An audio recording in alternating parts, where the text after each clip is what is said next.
में मान लीजिए वो क्वेश्चन नहीं आ रहा है। हर परीक्षा में एक दो ऐसे क्वेश्चन हो ही जाते हैं जो या तो याद नहीं रहते, ये याद भी रहते तो पूरा बढ़िया से याद नहीं रहते हैं। तो उन प्रश्नों को कैसे हल करें, बस इसको आप अंत तक देखते रहिए, आपको पूरा बढ़िया से एकदम विस्तार से समझ में आ जाएगा।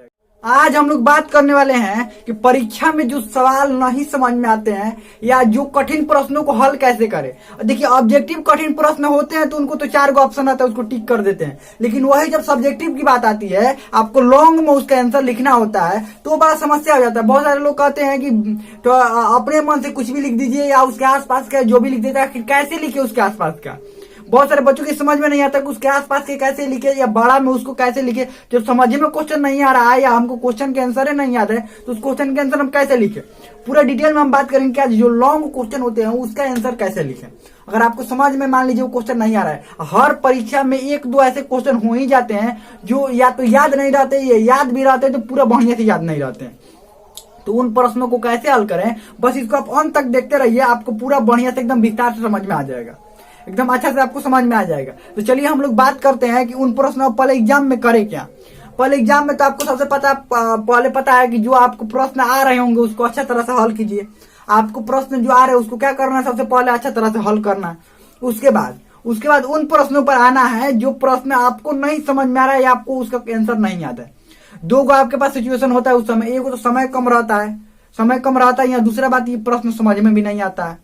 दोनों सिचुएशन वही उसी समय रहता है। लेकिन इसमें बात ये रखना है कि हम आपको बताएंगे लिखना कैसे, लेकिन पहले बात समझना है, इन प्रश्नों का उत्तर आपको साफ साफ लिखना है। क्या लिखना है, इन प्रश्नों का उत्तर साफ साफ लिखना है। अब आप बोलेंगे कि हम लिखेंगे कैसे, तो हम बताएंगे कैसे लिखना है।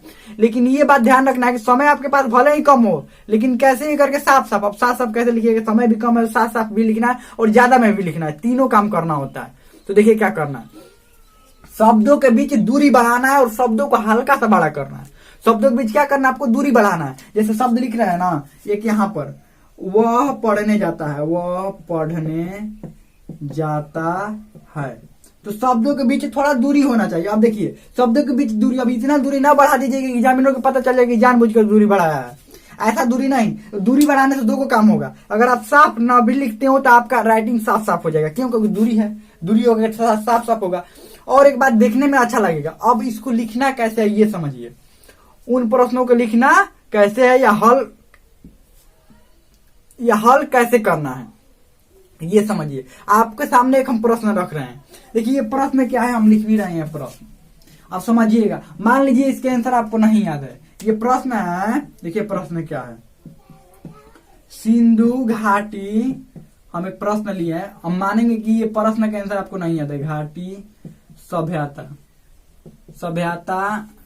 के लोगों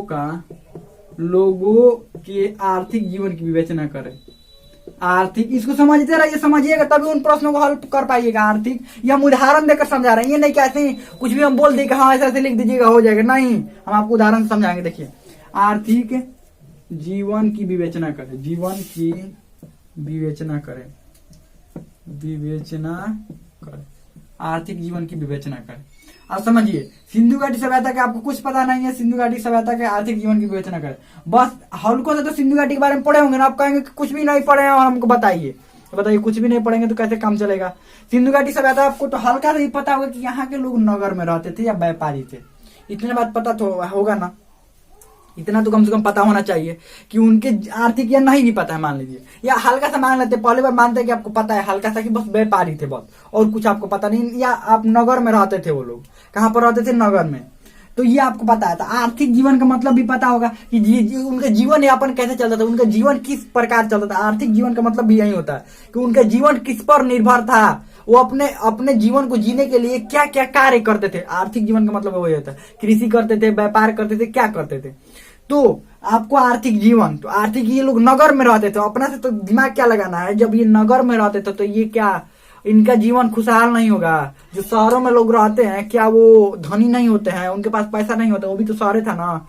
तो क्या लिखना है, इनकी जो जीवन था, इनका आर्थिक जीवन, पहले क्या लिखेंगे, इनका आर्थिक जीवन बहुत ही उन्नत था। इनका आर्थिक जीवन क्या था, बहुत ही उन्नत था। अब नहीं भी है फिर भी लिखना है ना, क्योंकि आपको पता भी नहीं है आंसर क्या है, पता नहीं है तो क्या लिखना है, इनका आर्थिक जीवन उन्नत। क्योंकि आपको देखने से क्या लग रहा है कि शहर, ये नगर में रहते होंगे, जब नगर में रहते हैं तो इनका आर्थिक जीवन क्या होगा, उन्नत होगा।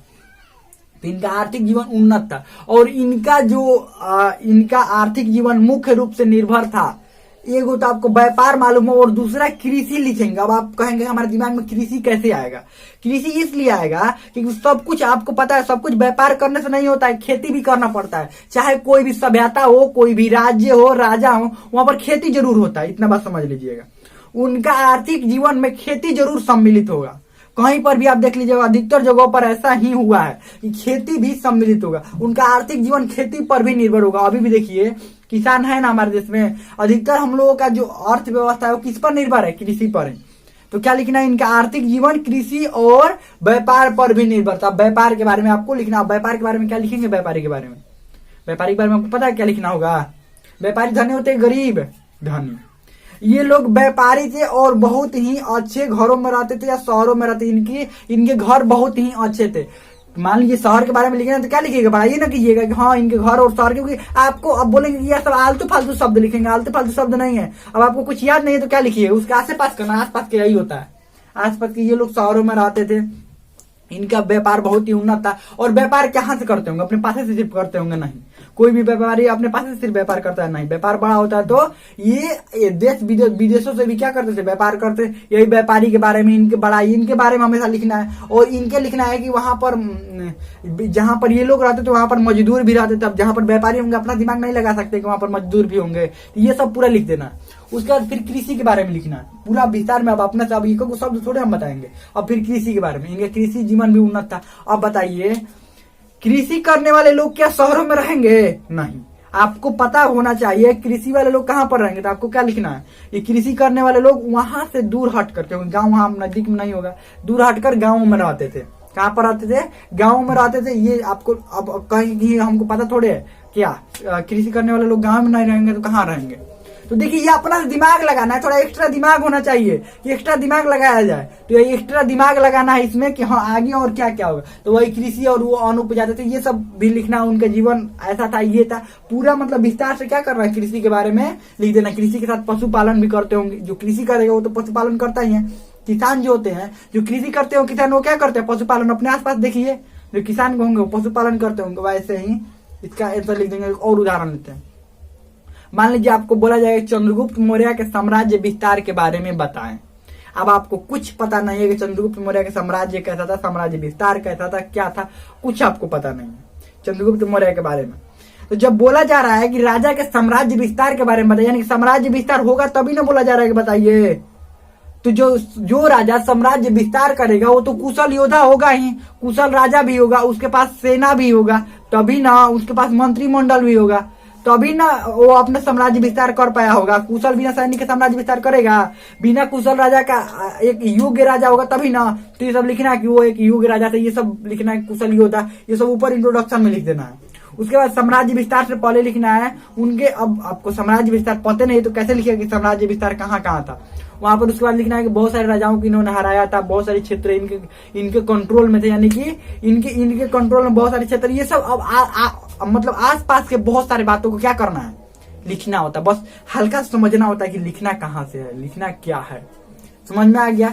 हमें लगता है कि ये सब बहुत अच्छा से आपको समझ में आ गया होगा कि ये जो प्रश्न नहीं आते हैं ना, पहले बारीकी से समझिए और आसपास के जो भी आपको दिखाई दे रहा है सब लिख दीजिए। ना के जगह पर तो हाँ 2-4 नंबर हुआ तो मिल जाएगा ना। तो इतना बात ध्यान रखिएगा। हमें लगता है समझ में आ गया होगा। कोई भी इसमें आपको डाउट हो, क्वेश्चन हो तो आप कमेंट में पूछ सकते हैं। हमें लगता है समझ में आ गया होगा।